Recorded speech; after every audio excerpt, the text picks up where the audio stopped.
नमस्कार, आप सभी को मेरा सादर प्रणाम।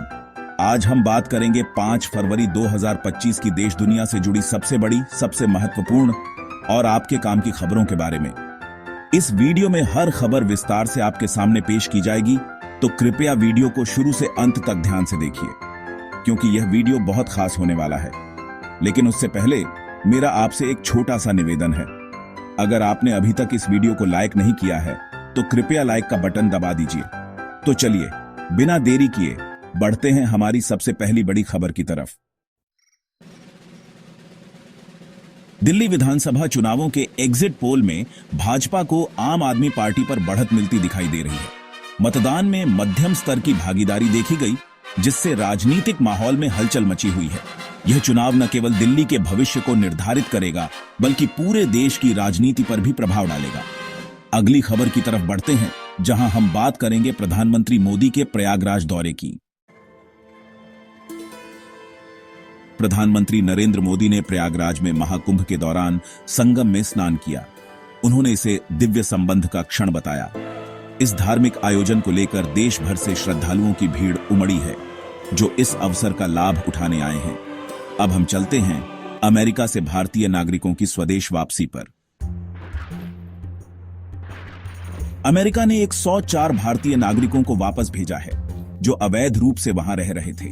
ये सभी नागरिक अमृतसर में एक सैन्य परिवहन विमान से पहुंचे।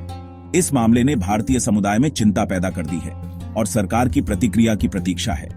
अगली खबर में हम गुजरात सरकार के समान नागरिक संहिता के कदम पर चर्चा करेंगे। गुजरात सरकार ने समान नागरिक संहिता यूसीसी के कार्यान्वयन के लिए एक नई समिति का गठन किया है। यह समिति मौजूदा व्यक्तिगत कानूनों की समीक्षा करेगी और सामाजिक एकता को बढ़ावा देने के लिए सुझाव देगी। यह कदम राज्य में कानूनी सुधारों की दिशा में महत्वपूर्ण माना जा रहा है। अब जानिए पंजाब सरकार के वृद्धावस्था पेंशन के नए फैसले के बारे में। पंजाब सरकार ने वृद्धावस्था पेंशन योजना के तहत 34 लाख नागरिकों को लाभ पहुंचाने के लिए 4000 करोड़ रुपए का बजट आवंटित किया है। इस योजना का उद्देश्य बुजुर्गों की सामाजिक सुरक्षा को सुनिश्चित करना है। आइए अब हम सुप्रीम कोर्ट की असम सरकार पर की गई कड़ी टिप्पणी के बारे में चर्चा करते हैं। सुप्रीम कोर्ट ने असम सरकार को आदेश दिया है कि उन व्यक्तियों को तुरंत निर्वासित किया जाए जिन्हें विदेशी घोषित किया गया है। कोर्ट ने कहा कि उनकी अनिश्चितकालीन हिरासत अस्वीकार्य है और इसे तुरंत समाप्त किया जाना चाहिए। अगली खबर में हम बात करेंगे महाराष्ट्र में स्थापित होने वाले एआई विश्वविद्यालय के बारे में।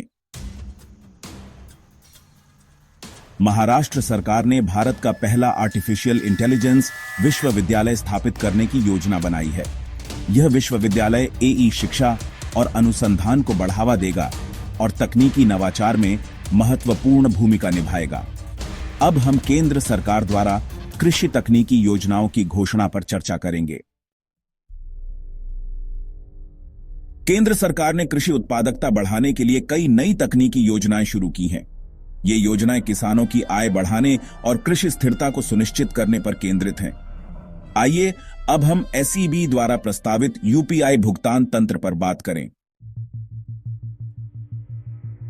भारतीय प्रतिभूति और विनिमय बोर्ड एसईबीआई ने बाजार मध्यस्थों के लिए एक सुरक्षित यूपीआई भुगतान तंत्र विकसित करने का प्रस्ताव रखा है। इसका उद्देश्य निवेशकों की सुरक्षा सुनिश्चित करना और धोखाधड़ी लेनदेन को रोकना है। अब हम टाटा पावर द्वारा न्यूक्लियर एनर्जी में किए जा रहे निवेश की खबर पर चर्चा करेंगे। टाटा पावर ने न्यूक्लियर एनर्जी क्षेत्र में 20,000 करोड़ रुपए का निवेश करने की योजना बनाई है। यह निवेश भारत में ऊर्जा सुरक्षा को मजबूत करने और नवीकरणीय ऊर्जा स्रोतों के विकास में सहायक होगा। अगली खबर में हम गिग वर्कर्स के लिए सरकार की नई योजना के बारे में बताएंगे। सरकार ने गिग वर्कर्स के लिए स्वास्थ्य बीमा योजना शुरू की है, जिसमें 1 करोड़ गिग वर्कर्स को पीएम जन आरोग्य योजना का लाभ मिलेगा। यह कदम उनके जीवन स्तर को सुधारने और स्वास्थ्य सेवाओं तक पहुंच बढ़ाने के लिए महत्वपूर्ण है। अब हम एयर इंडिया की घरेलू उड़ानों में यात्री लॉड फैक्टर में वृद्धि के बारे में बात करेंगे। भारत ने घरेलू उड़ानों में यात्री लॉड फैक्टर पीएलएफ में वैश्विक स्तर पर शीर्ष स्थान प्राप्त किया है। जो 86.4% रहा। यह आंकड़ा भारत की तेजी से बढ़ती विमानन उद्योग को दर्शाता है। अब हम हरियाणा के आईपीएस अधिकारी की नियुक्ति पर चर्चा करेंगे। हरियाणा कैडर के आईपीएस अधिकारी शशांक आनंद को बीएसएफ जम्मू फ्रंटियर का इंस्पेक्टर जनरल नियुक्त किया गया है। उनकी नियुक्ति सीमाई सुरक्षा को मजबूत करने के लिए महत्वपूर्ण मानी जा रही है।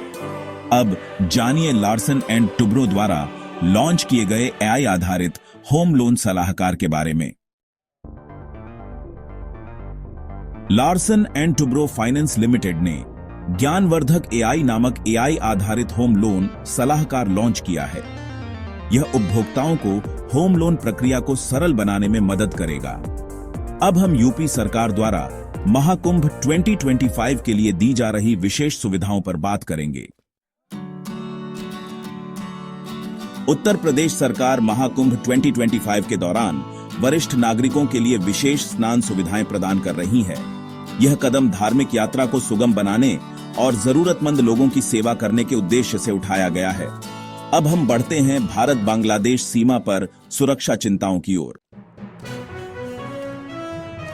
भारत बांग्लादेश सीमा पर सुरक्षा स्थिति चिंताजनक बनी हुई है, जहां कई क्षेत्रों में अवैध प्रवासियों की गतिविधियां बढ़ रही हैं। गृह मंत्रालय ने इस मुद्दे पर ध्यान देने का आश्वासन दिया है। अब हम दिल्ली पुलिस द्वारा ट्रैफिक नियमों के उल्लंघन पर सख्ती के बारे में जानेंगे। दिल्ली पुलिस ने ट्रैफिक नियमों का उल्लंघन करने वालों पर सख्ती बरतने का निर्णय लिया है, जिसमें भारी जुर्माना लगाने का प्रावधान शामिल है। यह कदम सड़क सुरक्षा सुनिश्चित करने के लिए उठाया गया है। अब हम पंजाब सरकार द्वारा बाल कल्याण योजनाओं के बढ़ाए गए बजट की खबर पर चर्चा करेंगे। पंजाब सरकार ने बाल कल्याण योजनाओं के तहत बजट आवंटन बढ़ाकर 5,924 करोड़ रुपए कर दिया है, जिससे बच्चों और महिलाओं की भलाई सुनिश्चित होगी। अब हम आईआईटी गुवाहाटी के सहयोग से बांस आधारित बंकर विकास की ओर बढ़ते हैं।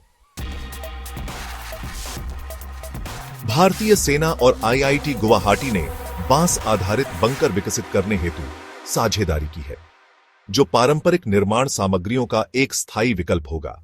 अब जानिए भारत सरकार द्वारा लॉन्च की गई हज सुविधा ऐप के बारे में। भारत सरकार ने हज यात्रियों के अनुभव को बेहतर बनाने हेतु हज सुविधा ऐप लॉन्च किया है। इस ऐप से यात्रियों को यात्रा संबंधी आवश्यक सेवाएं उपलब्ध कराई जाएंगी, जिससे उनकी यात्रा सुगम हो सकेगी। कैसी लगी आपको ये सारी खबरें? मुझे कमेंट्स में जरूर बताइए। अगर वीडियो अच्छा लगा हो तो इसे लाइक कीजिए, और अगर आपने चैनल को सब्सक्राइब नहीं किया है तो अभी सब्सक्राइब कीजिए। साथ ही घंटी के निशान को दबाना मत भूलिएगा, ताकि आपको हमारी हर नई वीडियो का नोटिफिकेशन सबसे पहले मिले। मैं फिर मिलूंगा ऐसी ही अच्छी और खास खबरों के साथ। तब तक के लिए जय श्री राम, जय हिंद, वंदे मातरम।